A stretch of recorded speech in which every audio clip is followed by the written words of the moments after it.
Students, this is Ravi sir.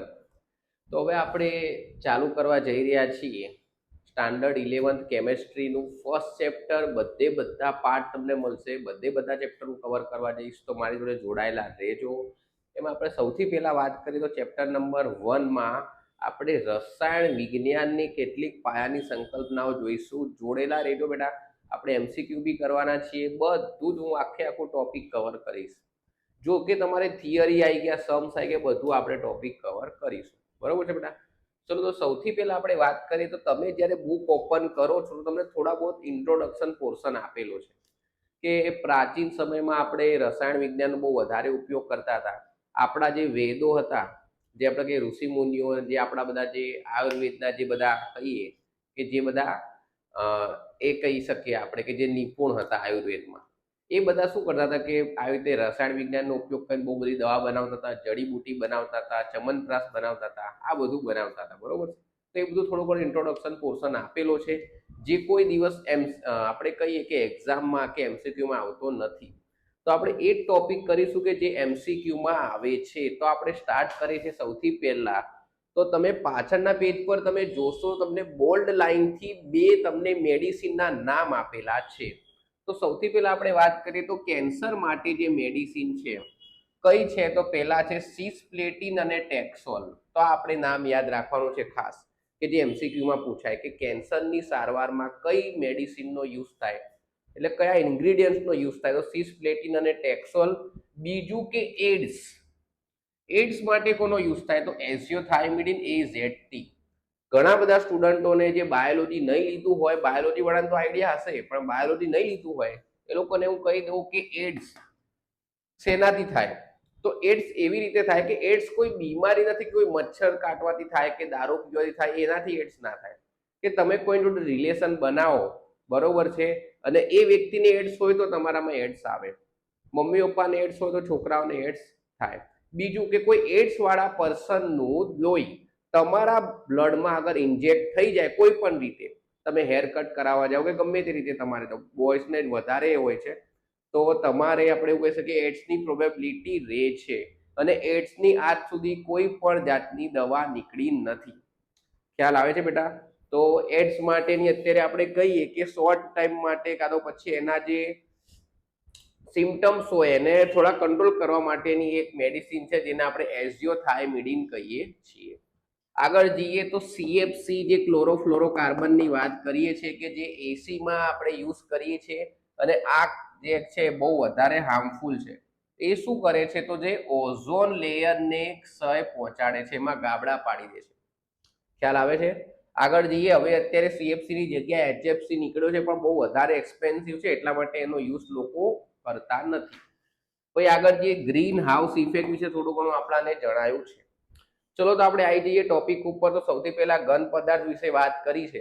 તો ઘન પદાર્થ આપણા બધાને ખબર છે, આપણે ચોથા પાંચમાંથી ભણતા આવ્યા છીએ. ઘન પદાર્થ કેવું હોય, તો સખત હોય, એનો આકાર અને કદ ચોક્કસ હોય.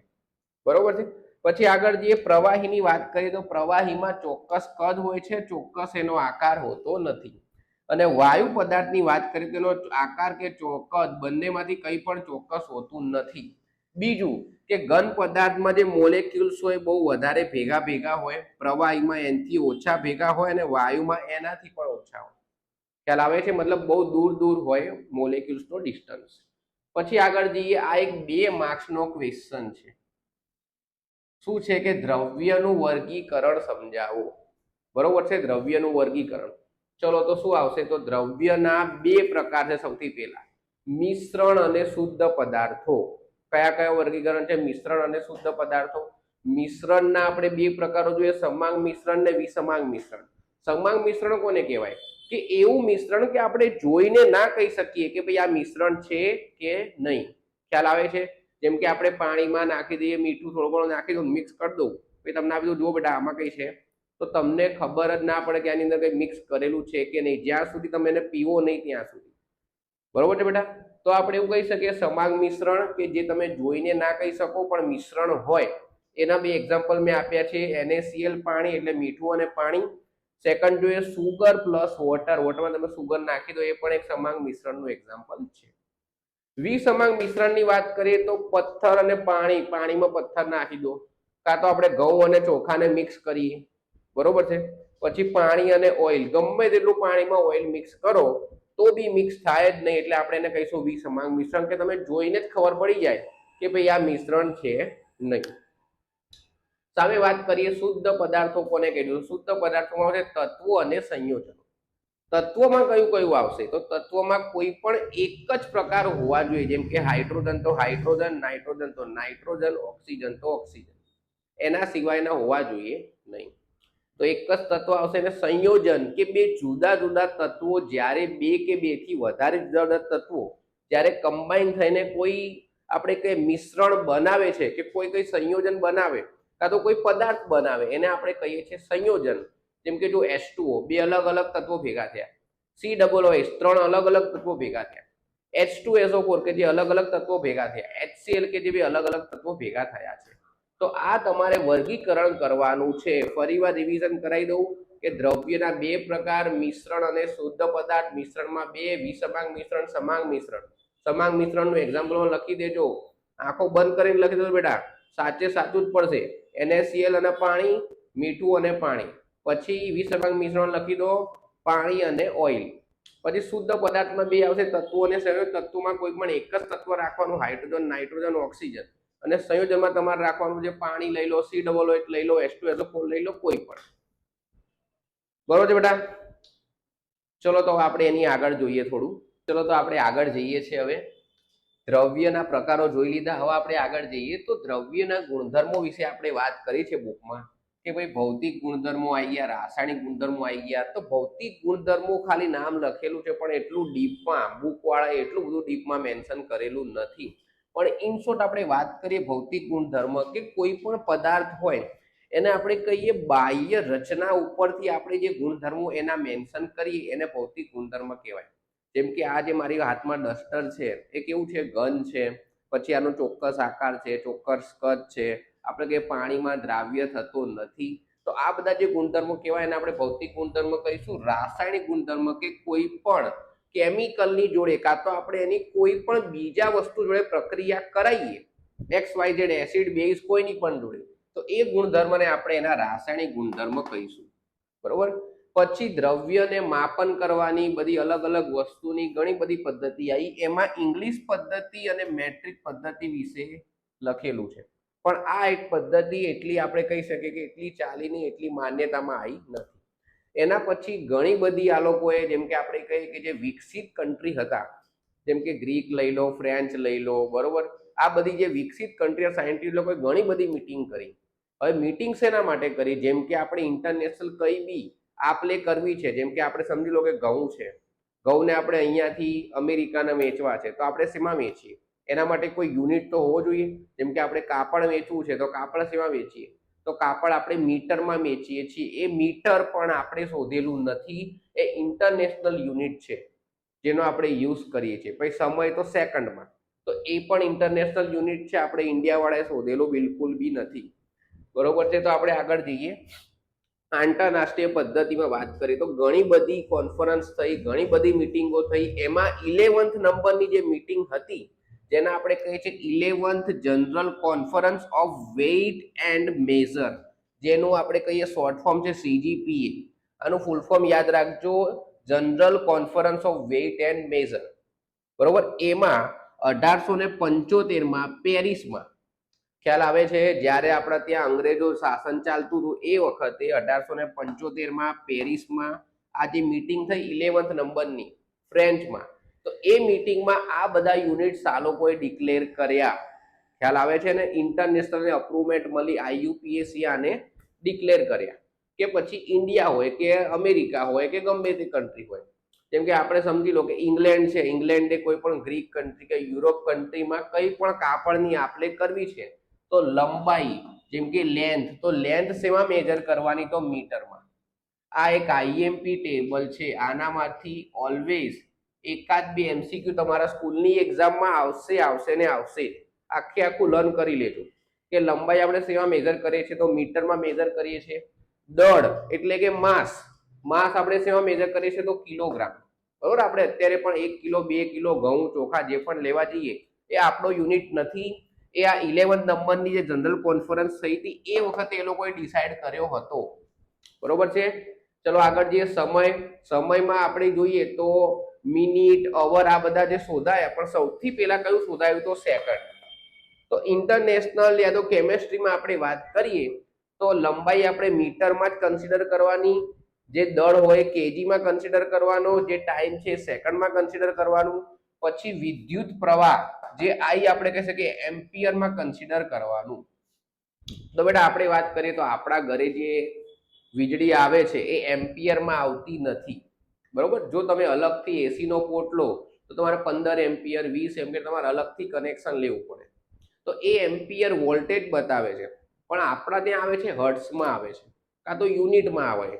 તમે કદાચ તમારા મીટરમાં જોતા હશો તો એક ચકેડું ફરે એટલે 1 યુનિટના લગભગ 10 રૂપિયાની આસપાસ છે.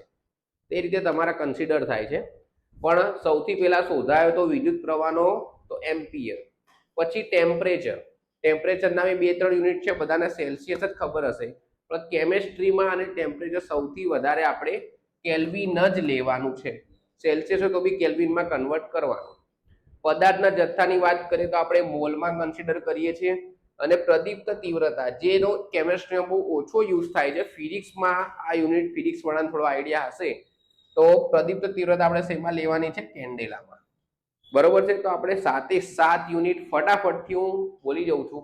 લંબાઈ મીટરમાં, આપણે જોઈએ દળ તો કેજીમાં, સમય તો સેકન્ડમાં, વિદ્યુત પ્રવાહ તો એમ્પિયરમાં, પછી ટેમ્પરેચર તો કેલ્વિનમાં, પદાર્થનો જથ્થો મોલમાં અને પ્રદીપ્ત તીવ્રતા કેન્ડેલામાં. બરોબર છે બેટા. એકવાર જોઈ લો, સ્ક્રીનશોટ પાડવો હોય તો પાડી લો. ચલો તો એના પછી આપણે જઈએ છીએ આગળનો ટોપિક. હવે આપણે આગળ જોવા જઈ રહ્યા છીએ. તમે કુદાડો તમારા આપણે કહીએ કે રૂટીન લાઈફમાં આ બધા વર્ડિંગ જોયા જ નહીં હોય, એટલે તમે ખાસ 4, 5, 10 વાર 20 વાર એકવાર પ્રેક્ટિસ કરજો, સામે સામે જોઈને બોલજો, તો જ તમને આવડશે. હવે આપણે તમે કહો સર શું શીખવા જઈ રહ્યા છીએ? તો આપણે જોવા જઈ રહ્યા છીએ એસઆઈ પદ્ધતિના પૂર્વગો. શું જોવા જઈ રહ્યા છે? પૂર્વગ. હવે જુઓ ધ્યાનથી, તો પેલા ગુણક, પૂર્વક અને સંજ્ઞાની આપણે વાત કરીએ તો આ જે પૂર્વકો શેના માટે હોય? તો આપણે કહીએ કે કેમેસ્ટ્રીમાં છે ને બહુ મોટી મોટી વેલ્યુ હોય.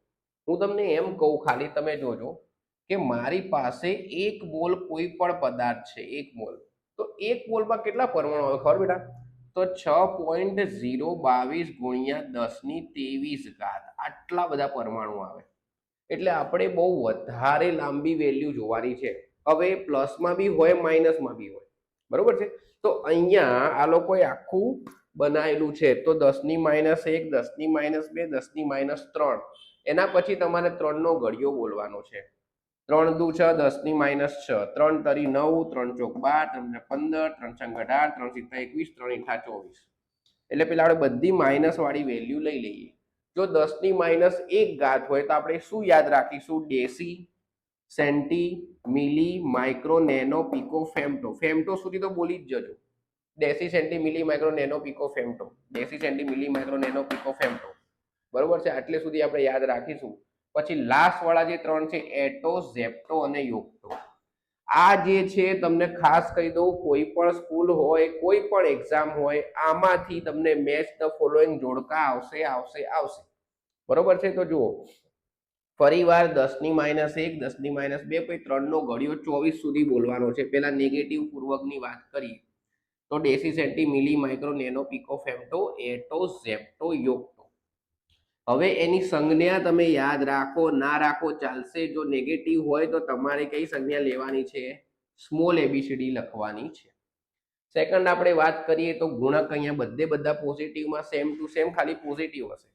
10⁻1, -2, -3, પછી 3 નો ઘડિયો 3 દુ 6, 3 તરી 9, 12, 15, 18, 21 અને 24. હવે એમાં પૂર્વકો કયા કયા આવશે? તો ડેસી છે તો ડેકા, ખાલી બીજું જ અલગ છે હેક્ટો. પછી કિલો, મેગા, ગીગા, ટેરા, પેટા. પેટા સુધી તમારે બોલી જ જવાનું. ડેકા, હેક્ટો, પછી આવે કિલો, મેગા, ગીગા, ટેરા, પેટા, એક્ઝા, પછી તમારે આવશે ઝેટા અને યોટા. બરોબર છે બેટા. તો અહીંયા આપણે કઈ રીતે યાદ રાખીશું? Deca, hecto, kilo, mega, giga, Terra, પેટા, એક્ઝા જે 18 છે, 21 છે અને 24 છે, આ ત્રણ જ થોડા ઓળ પડશે. એક્ઝા, ઝેટા અને યોટા.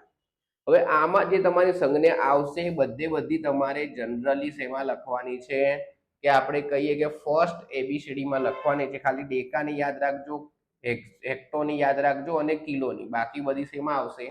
પહેલી એબીસીડીમાં. સંજ્ઞા તમને ફરી વાર કહી દઉં, સંજ્ઞા પૂછાતી નથી અને આ કરવું કમ્પલસરી છે. આમાંથી મેચ ધ ફોલોઈંગ 2 થી 3 માર્ક્સના જોડકા આવશે ને આવશે. ફરી વાર રિવિઝન કરાવી દઉં, 10 ની -1 2 3 પછી 6 નો ઘડિયો 24 સુધી બોલવાનો. તો શું પ્રોનાઉન્સ કરીશું? ડેસી, સેન્ટી, મિલી, માઇક્રો, નેનો, પીકો, ફેમટો, એટો, ઝેપ્ટો, યોક્ટો. અને એની જ વસ્તુ આપણે જો પોઝિટિવમાં જોઈએ છે તો 10 ની 1 10 ની 2 10 ની 3 6 9 12 15 આજે 24 સુધી જઈશું તો deca, hecto, kilo, mega, giga, Terra, પેટા, એક્ઝા, ઝેટા અને યોક્ટા. ખ્યાલ આવે છે બેટા?